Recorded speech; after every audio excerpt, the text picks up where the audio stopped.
Hello friends, welcome to our next topic. आज का मेरा जो क्वेश्चन है जो मैं कवर अप कर रही हूँ, ये क्वेश्चन पेपर में आया हुआ था और इसका आंसर मोस्टली बच्चे पूछ रहे थे मेरे से कि मिला नहीं उनको। तो मैंने इसके ऊपर एक क्वेश्चन प्रिपेयर किया है, तो उसी के ऊपर आज वीडियो है। हमारा क्वेश्चन है, what are the similarities and dissimilarities between earlier taxation system and GST design. मतलब जीएसटी से पहले का जो टैक्सेशन सिस्टम था वो, और जीएसटी के बाद जो टैक्सेशन सिस्टम है वो, मतलब बिफोर और आफ्टर वाला आप सोच सकते हो इसमें। ठीक है जी। तो अगर आपको गाइज किसी भी वीडियो से रिलेटेड नोट्स चाहिए तो आप मुझे इंस्टा पे मैसेज कर सकते हो। मैंने इंस्टा का लिंक आपको डिस्क्रिप्शन में प्रोवाइड कर दिया है। ठीक है जी। तो हम वीडियो आज की स्टार्ट करते हैं। हमारा टॉपिक जो है सिमिलैरिटीज़ और डिसिमिलैरिटीज़। ठीक है जी। अब देखो यहाँ पे क्या लिख रखा है, goods and service tax comes into force on 1 जुलाई 2017। ठीक है जी। जो जीएसटी है, goods and service tax GST है, वो फोर्स में कब आया था? 1 जुलाई 2017 को। ठीक है जी। और इसका the primary reason to introduce the GST policy, जो प्राइमरी रीज़न था जीएसटी की पॉलिसी को इंट्रोड्यूस करने का, ठीक है जी, जो उनका मेन मोटिव था, inflation that reduce result due to the double taxation effect. उनका मेन पर्पस क्या था इसको इंट्रोड्यूस करने का, कि जो डबल टैक्सेशन सिस्टम है ना, ये देखो लिख रखा है double taxation effect of the previous taxation structure. जो पहले टैक्स होता था ना जीएसटी से पहले, उसमें जो हमें डबल टैक्सेशन भी हो जाती थी कभी कभी। जैसे एक सप्लायर ने टैक्स पे किया, दूसरा फिर पे कर देता था, तीसरा फिर पे कर देता, तो ऐसे काफ़ी बार टैक्स पेमेंट हो जाती थी। तो वो डबल टैक्सेशन को एक तरह से ख़त्म करना था। जब जीएसटी आ गया ना, उसके बाद जब एक बंदे ने टैक्स पे कर दिया, मतलब लास्ट जाके टैक्स कस्टमर के ऊपर आता था, बट गवर्नमेंट को टैक्स एक बार ही जाता था। पर जो पहले था उसमें गवर्नमेंट को काफ़ी बार टैक्स चला जाता था। ठीक है जी। मेन इनका मोटिव यही था कि डबल टैक्सेशन सिस्टम को ख़त्म करना है। There are two type of taxes. Tax कितने टाइप के होते हैं? टू टाइप के, डायरेक्ट टैक्स और इनडायरेक्ट टैक्स। ठीक है जी। अब डायरेक्ट टैक्स और इनडायरेक्ट टैक्स दोनों में ही दो चीज़ें होती हैं, एक होता है उसका इंसिडेंस और एक होता है उसका असर। मतलब इंसिडेंस मतलब टैक्स लगा किस पे था, इंसिडेंस ऑफ टैक्स, टैक्स लगा किस पे था, और इम्पैक्ट उसको पे किसने किया। डायरेक्ट टैक्स में क्या होता है, इंसिडेंस जिसके ऊपर टैक्स लगता है, इम्पैक्ट पे भी उसको वही करता है। बट जो इनडायरेक्ट टैक्स है, इंसिडेंस ऑफ टैक्स 1% लगता है एक पे है, पर उसका इम्पैक्ट उसको पे कौन करता है? कोई दूसरा बंदा पे करता है, उसका इम्पैक्ट किसी दूसरे बंदे पे पड़ता है। ठीक है जी। ये है हमारा डायरेक्ट टैक्स और इनडायरेक्ट टैक्स का डिफरेंस। ये दोनों चीज़ें सेम पर्सन पे होती हैं, ये डिफरेंट पर्सन पे होती हैं। इसमें burden of tax does not shifted, इसमें बर्डन ऑफ टैक्स शिफ्टेड। इसमें एग्जांपल ले लो इनकम टैक्स, इसमें ले लो जीएसटी। ठीक है जी। ये मतलब हो जाता है, शिफ्ट हो जाता है बर्डन टैक्स का। ठीक है। अब जो हमारा मेन चेंजेस आए हैं ना जीएसटी के आने के बाद, एक बात और बता दूं, जीएसटी के आने के बाद जो चेंजेस आए हैं वो हमारे चेंजेस डायरेक्ट टैक्स में नहीं आए हैं, सारे के सारे चेंजेस इनडायरेक्ट टैक्स में आए हैं। इनडायरेक्ट टैक्स के जितने भी टैक्स थे सबको सब्ज्यूम करके उनकी जगह एक ही टैक्स लिवाई कर दिया गया है, जीएसटी। ये हम आगे पढ़ेंगे क्वेश्चन में। ठीक है, अभी के लिए जस्ट नॉर्मल नॉलेज दे रही हूँ। ठीक है। देन नेक्स्ट देखो इनडायरेक्ट टैक्स। अब इनडायरेक्ट टैक्स के बारे में डिस्कस होएगी क्योंकि जीएसटी के बारे में बातें हो रही हैं। ठीक है। इनडायरेक्ट टैक्स में क्या क्या हो सकते हैं? गुड्स हो सकते हैं, सर्विसेज हो सकते हैं। Indirect tax will be only levy on goods and services, that why GST will be name as goods and service tax. जो इनडायरेक्ट टैक्सेज हैं वो गुड्स और सर्विसेज पे ही लिवाए होते हैं, इसी वजह से इसको गुड्स और सर्विसेज जीएसटी नेम दिया गया है। ठीक है। जो इनडायरेक्ट टैक्सेज हैं गुड्स और सर्विसेज दोनों पे लिवाए होते हैं। ठीक है। इनडायरेक्ट टैक्स का जो स्ट्रक्चर है इंडिया में जीएसटी से पहले क्या था, इन्होंने बोला है ना यहाँ पे क्वेश्चन में, देखो कि डिसिमिलैरिटीज और सिमिलैरिटीज बताओ बिटवीन अर्लियर टैक्सेशन सिस्टम, जो पहले वाला टैक्सेशन सिस्टम था, एंड जीएसटी डिजाइन, मतलब जो अब जीएसटी का सिस्टम चल रहा है, ये बताओ। तो हम पहले बिफोर वाला समझाएंगे उनको कि indirect tax structure in India before GST, GST से पहले ये स्ट्रक्चर क्या था। ठीक है जी। देखो इसमें पहले क्या क्या लगता था, एक्साइज ड्यूटी लगती थी। ये किसके ऊपर लगती थी? अगर कोई भी बंदा कोई भी गुड्स को मैन्युफैक्चर कर रहा है तो इसको कौन करता था? मोदी जी कलेक्ट करते थे इसको, एक्साइज ड्यूटी को। ठीक है जी। सेकंड है कस्टम ड्यूटी। कस्टम ड्यूटी कब लगती थी? जब हम कोई भी गुड्स बाहर से इंपोर्ट या एक्सपोर्ट कर रहे हैं। ठीक है। और इस टैक्स को कौन कलेक्ट करता था? सेंट्रल गवर्नमेंट कलेक्ट करती थी इस टैक्स को। ठीक है जी। देन एक टैक्स लगता था वैट, सीएसटी या सेल टैक्स, तीनों में से कुछ भी बोल सकते हो, ये सेल पे लगता था। ठीक है। इसमें इसको कौन कलेक्ट करता था, हर जिस स्टेट के मतलब बंदे कलेक्ट कर रहे हैं, जिस स्टेट में पेमेंट हो रही है उसी स्टेट वही स्टेट गवर्नमेंट इसको कलेक्ट करती थी, ठीक है जी। देन नेक्स्ट है एंट्री टैक्स। एंट्री अगर कोई भी गुड्स की करनी है तो उसके लिए टैक्स लगता है। जैसे एक शहर से दूसरे शहर में जाते हैं तो टोल प्लाजा वगैरह आते हैं ना, गुड्स की entry one place to another place हो रही है। Then service tax, provisions of services, ये सारे टैक्स मतलब जीएसटी से पहले आने से पहले ये सारे टैक्सेस लेवाए होते थे। जब जीएसटी नहीं आया था ना तो ये सभी टैक्सेस लेवाए होते थे, बट जीएसटी के आने के बाद ये सारे टैक्सेस खत्म हो गए। देखते हैं आगे कैसे। देखो जैसे पहला था, हमने पीछे पढ़ा एक्साइज ड्यूटी, ठीक है जी। एक्साइज ड्यूटी में देखो मैंने एक्सप्लेन किया हुआ है क्या है, ताकि आपको समझ आ जाए कि एक्साइज ड्यूटी क्या होता था। एक्साइज ड्यूटी किस पे लगता था, कुछ भी अगर चीज़ मैन्युफैक्चरिंग करो, जहाँ तक मैंने पीछे पढ़ाया आपको, कोई भी चीज़ मैन्युफैक्चर करो वो उस पर लगता था। और इसको कलेक्ट कौन करते थे, मोदी जी, मतलब प्राइम मिनिस्टर, ठीक है। यहाँ पे देखो क्या लिख रखा है, exercise duty is levy whenever good are manufacture और produce by a person in India. अगर कोई भी बंदा इंडिया में गुड्स को मैन्युफैक्चर या प्रोड्यूस कर रहा है तो उसके ऊपर एक्साइज ड्यूटी लगता था, ठीक है जी। Like in the example Joy and company limited manufacturing readymade garments in their factory at Ludhiana. कोई एक जॉय एंड कंपनी लिमिटेड है, ठीक है जी, वो रेडीमेड गारमेंट्स है अपनी फैक्ट्री में, लुधियाना में उनकी फैक्ट्री है, वहाँ पे उसको बनाते हैं कपड़ों को, ठीक है जी। तो उनके ऊपर ये लगेगा क्योंकि वो उस चीज़ को मैन्युफैक्चर कर रहे हैं, बना रहे हैं, ठीक है जी। Punjab on such manufacture of readymade garments Joy and company have to pay excise duty. तो इसको जो एंड कंपनी लिमिटेड है, अब ये मैन्युफैक्चरिंग कर रही है तो ऑब्वियस सी बात है इसको एक्साइज ड्यूटी पे करनी पड़ेगी, क्योंकि ये मैन्युफैक्चरिंग कर रही है, प्रोडक्ट को बना रही है, ठीक है जी। तो ये पे करेगी एक्साइज ड्यूटी। उसके बाद हमने पढ़ा था कस्टम ड्यूटी। कस्टम ड्यूटी किसके ऊपर था जी, देखो यहाँ पे रीड करो, custom duty is levy on import from outside India. अगर हम इम्पोर्ट कर रहे हैं, बाहर से कहीं से सामान मंगवा रहे हैं, या on export to a place outside India, और अगर कहीं एक्सपोर्ट माल भेज रहे हैं बाहर इंडिया के, it is a beneficial for Indian producer. ये बेनिफिट किसके लिए होता है, जो कि इंडिया के प्रोड्यूसर्स हैं, ठीक है जी, जो इंडिया के प्रोड्यूसर्स हैं उनके लिए बेनिफिशियल रहता है। देखो कैसे, custom duty is levy on 3 times. Custom duty is levy on 3 times, जैसे बेसिक टैक्स, एक्साइज पोर्शन या काउंटरवेलिंग ड्यूटी, और देन वैट पोर्शन, ठीक है जी। ये होता है हमारा टोटल कस्टम ड्यूटी बन के निकलता है, ठीक है, इन तीनों को ऐड करने पे, ठीक है।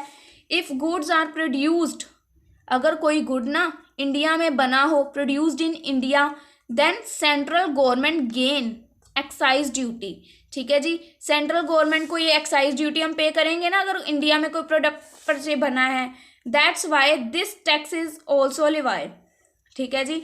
And this tax will be same after GST. GST के बाद भी ये टैक्स सेम रहा है, जो एक कस्टम एक्साइज ड्यूटी वगैरह रहे हैं ना, ये सेम रहे हैं जीएसटी के आने के बाद में, इनमें कोई चेंजेस नहीं आए हैं, ठीक है जी। आगे देखते हैं, GST will apply except excise duty abolished. जैसे हम इंपोर्ट करते हैं, कोई भी चीज़ एक्सपोर्ट करते हैं तो उस पर हम कस्टम ड्यूटी पे करते हैं ना, वो टैक्स हमारा अब भी वैसे का वैसा ही है। जीएसटी के आने के बाद इसके ऊपर कोई भी मतलब हुआ नहीं है कि ये नहीं होएगा, ठीक है जी। ये जो ये कस्टम ड्यूटी है ये सिमिलैरिटी है, मतलब सेम है। जीएसटी के आने के बाद भी ये इंपोर्ट और एक्सपोर्ट्स पे पहले भी लगता था जीएसटी के आने के, और अब बाद में भी लगता है। बट एक्सरसाइज ड्यूटीज देखो, apply except exercise duty abolished. Excise duty abolish खत्म हो गई है, बट जो कस्टम ड्यूटी है अब भी अप्लाई होती है और पहले भी अप्लाई होती थी। तो मतलब so this is the similarity between earlier taxation system and GST design. हमें ये एक सिमिलैरिटी मिल गई क्योंकि ये जीएसटी के आने के पहले भी थी, बाद में भी है, ठीक है जी। अगर हम कोई भी गुड्स इंपोर्ट या एक्सपोर्ट कर रहे हैं तो उनके ऊपर ये टैक्सेस लगते हैं, ठीक है। तो ये हमारे हो गए बेसिकली सिमिलैरिटीज़ जो हमें लगी कि रीड करनी है हमने, ठीक है। नेक्स्ट है tax structure in India after implementation of GST in India, कि जीएसटी के इम्प्लीमेंट होने के बाद, ठीक है, इंडिया में जीएसटी के इम्प्लीमेंट होने के बाद क्या हुआ, मतलब देखो ध्यान से समझना यहाँ से। On 1 July 2017 GST goods and service tax was implemented in India. 1 जुलाई को ये इम्प्लीमेंट हुआ था इंडिया में। GST is the biggest indirect tax reform in India. GST जो था वो बिगेस्ट टैक्स था, जितने बहुत सारे टैक्सेस को सब्ज्यूम्ड मतलब ख़त्म करके खुद अपनी जगह बनाई थी। ठीक है जी। With the implementation of GST 23 taxes and 17 cesses have subsumed. GST के आने की वजह से 23 टैक्स जो लगते थे वो ख़त्म हो गए एंड 17 सेस जो लगते थे वो भी ख़त्म हो गए। ठीक है जी। That is have been abolished and replace by only one tax that is GST. इन सभी टैक्सेस को रिप्लेस करके सिर्फ ओनली वन टैक्स किया गया इम्प्लीमेंट, जिसका नाम था GST. Direct taxes have not been change. ठीक है जी, लिखा हुआ है direct taxes have not been change with the introduction of GST. GST के आने के बाद डायरेक्ट टैक्सेस में कोई चेंजेस नहीं आए, बट जो इनडायरेक्ट टैक्सेस हैं उनको हिला के रख दिया था इसने। देखो 23 टैक्सेस सभी के सभी इनडायरेक्ट थे जो खत्म हुए हैं, कोई भी डायरेक्ट नहीं था। डायरेक्ट टैक्सेस में बोल रहे हैं कोई चेंज नहीं आया। ठीक है, अब देखो direct tax structure in India. Direct tax कौन से हैं? Income tax, wealth tax, corporate tax, state duty tax, ये सभी टैक्सेस उसके बाद जीएसटी के बाद भी ऐसे ही रहे। ठीक है जी। देन यहाँ पे देखो ऑल प्रीवियस इनडायरेक्ट टैक्सेस, जो पहले टैक्सेस लगते थे सच एज एक्साइज ड्यूटी, जो हमने अभी पीछे देखा कि खत्म होगी, या कस्टम नहीं एक्साइज ड्यूटी। ठीक है, उसके बाद CST, VAT, service tax, stamp duty, luxury etcetera abolished हो गए हैं सारे, रिप्लेस बाय वन टैक्स जो कि है जीएसटी। इन सभी टैक्सेस को रिप्लेस किया है जीएसटी ने। ठीक है जी। अब जीएसटी के आने के बाद कौन कौन से टैक्सेस आ गए हैं? 4 types of taxes under GST, SGST, CGST, UTGST, IGST. ठीक है जी। इनका अब रोल देखो। सीजीएसटी क्या है? Levi on supply within the state. SGST कब लगता है? जब हमारी supply within the state हो रही है, और लिवाई इसको लगाता कौन है? Levi by the respective state government. State tax है, एसजीएसटी से पता चल रहा है ना, एस से स्टेट, तो स्टेट गवर्नमेंट इसको लिवाई करती है। Then CGST, levy on supply within state. ठीक है जी, अगर विद इन स्टेट सप्लाई होती है तो सीजीएसटी और एसजीएसटी दोनों लगते हैं ना, वही है ये। इसको अप्लाई कौन करती है? इसको लिवाई करती है सेंट्रल गवर्नमेंट, इसको स्टेट गवर्नमेंट। लिवाई इनके नेम से ही होंगे, ये सीजीएसटी है तो सेंट्रल गवर्नमेंट, एसजीएसटी है तो स्टेट गवर्नमेंट। ठीक है जी। देन है यूजीएसटी, Levi on supply with in UT, अगर विद इन यूटी हम सप्लाई करते हैं। ठीक है जी, तो देन हमारे यूटीजीएसटी लगता है, और इसको कौन लिवाई करता है? इसको सेंट्रल गवर्नमेंट लिवाई करती है। यूनियन टेरिटरीज आई होप आपको पता होगा। ठीक है जी, यूनियन टेरिटरीज जैसे चंडीगढ़ है हमारी, और भी है काफ़ी सारी, तो उनमें ये लिवाई होता है। देन लास्ट है हमारा IGST. IGST out of the, अगर स्टेट हम कहीं पे डिलीवरी कर रहे हैं सामान की, तो उस पर आईजीएसटी लगता है। और ये क्या होता है? Levi on supply in the course of inter state trade और कमर्स। अगर हम अपने स्टेट से बाहर कहीं व्यापार करते हैं, सप्लाई करते हैं, देन ये आईजीएसटी लिवाई होता है। और इसको कौन लिवाई करता है? Central government. ठीक है जी, यहाँ तक आपको कोई प्रॉब्लम नहीं होनी चाहिए मेरी तरफ से। आगे हम रीड करते हैं इसको। देन हमारा आएगा डिफरेंस। देखो difference between earlier taxation system and GST design. Difference क्या है इन दोनों में, जो पहले टैक्सेशन सिस्टम था और जो अब है। देखो पहला क्या है? Board scheme. ठीक है जी। There were separate laws for separate levy. ठीक है जी। पुराने टैक्सेशन सिस्टम में क्या था? अलग अलग कानून थे अलग अलग टैक्स के लिए। ठीक है, जैसे सेंट्रल एक्साइज एक्ट के अंदर 1944 रिस्पेक्टिव स्टेट वैट लॉ था उसके अंदर। बट जीएसटी के अंदर क्या है? There will be only one such law because GST shall subsume various taxes as specify above. ठीक है, इसके अंदर सिर्फ एक ही कानून है, क्योंकि जीएसटी ने सभी टैक्सेस को खत्म कर दिया। इसमें जितने टैक्स उतने कानून, इसमें टैक्स ही एक है तो कानून भी एक ही होएगा ना। ठीक है ना, तो इसने सभी टैक्सेस को सब्ज्यूम कर दिया, उसकी जगह ये आ गया, तो एक ही कानून है इसका। ठीक है। देन नेक्स्ट है point of taxation. Tax is levy on manufactured and sale of goods and और प्रोविजंस ऑफ सर्विसेज।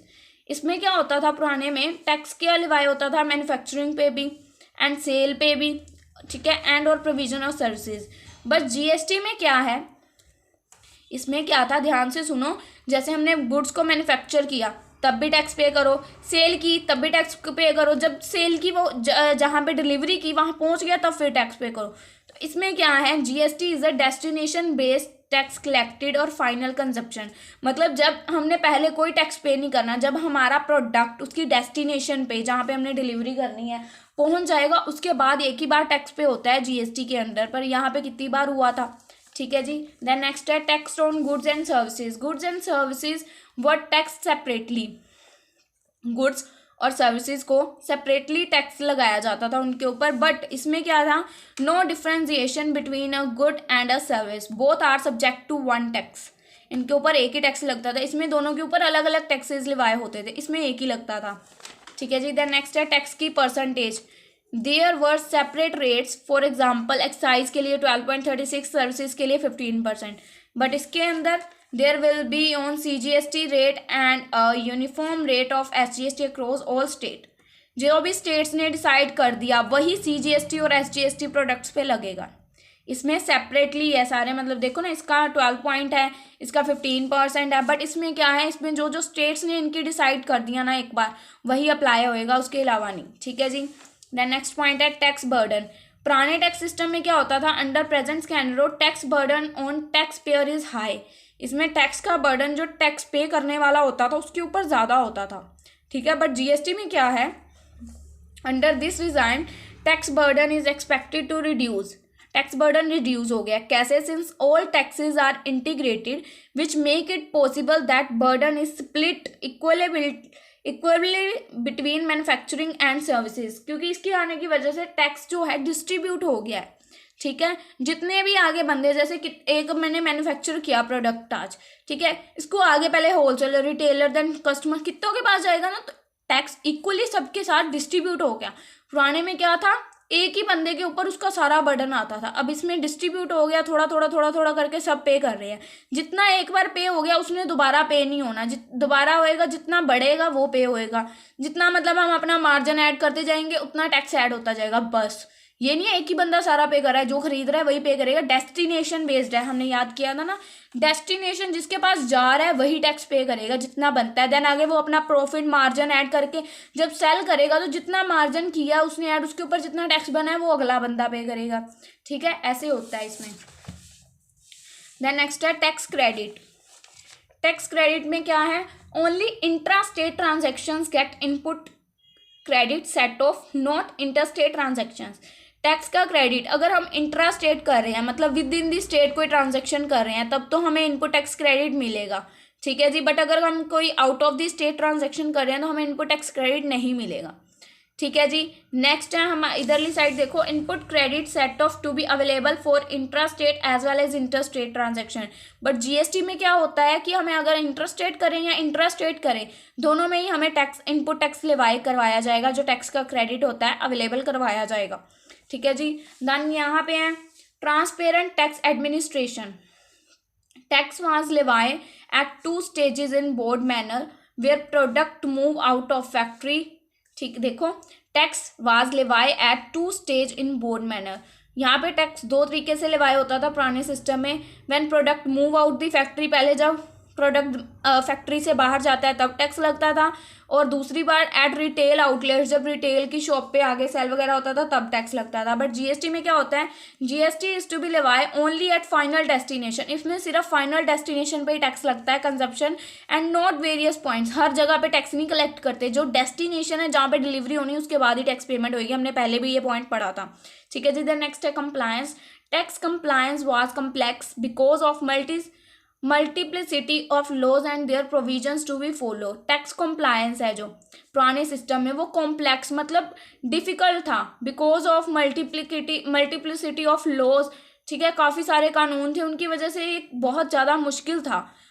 पर जो हमारा जीएसटी है, जैसे हमारा जीएसटी है, उसमें ये इतना टफ नहीं है। देखो, tax compliance would be easier as only one law, because इसमें एक ही लॉ है, इसमें मल्टीप्लिसिटी ऑफ लॉज बोल रहा है। ठीक है ना, one law subsuming other taxes need to be follow. बाकी टैक्सेस को इसने सब्ज्यूम मतलब खत्म कर दिया, तो इसमें एक ही कानून है, एक ही लॉ है, तो हमें उसको फॉलो करना ईजी रहता है। देन लास्ट हमारा है कास्केडिंग इफेक्ट। देखो, in simple words when tax keep लेवाई again and again on the same goods. जैसे मैंने आपको बताया था, जो पुराने वाला सिस्टम था टैक्सेस का, उसमें टैक्स अगेन एंड अगेन नहीं लेवाया होता था। पहले मैन्युफैक्चरर ने पे किया, देन रिटेलर ने, देन होलसेलर ने। ठीक है जी, वही बोल रखे हैं, levy again and again on same goods, it lead to double taxation. तो वो डबल टैक्सेशन हो जाती है। ठीक है जी।